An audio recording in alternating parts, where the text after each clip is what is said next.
Welcome friends, Insta রান্নাঘর থেকে সোমা বলছি। আশা করি বন্ধুরা তোমরা সবাই ভালো আছো। আজকে নিয়ে এসেছি একদম সিম্পল ডিম কষা। দেখো কিভাবে হয় চটজলদিভাবে। দিয়ে দিলাম হচ্ছে ফোড়ন, দারচিনি, গোটা জিরে, এলাচ।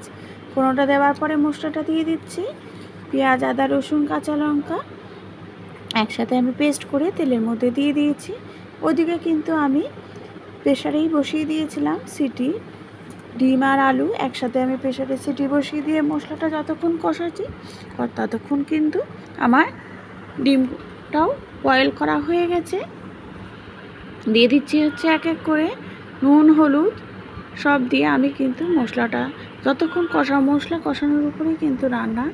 দিয়ে দিয়েছি একটু টমেটো সস দিয়ে মশলাটার সাথে আমি দেখো কত সুন্দরভাবে কষাচ্ছি।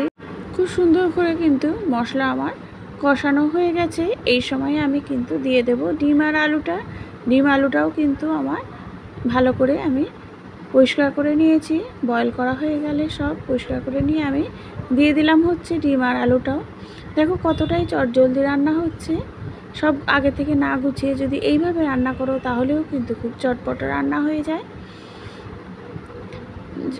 তারপরে দেখো খুব সুন্দরভাবে মশলার সাথে ডিম আর আলুটা কষানো হয়ে গেছে।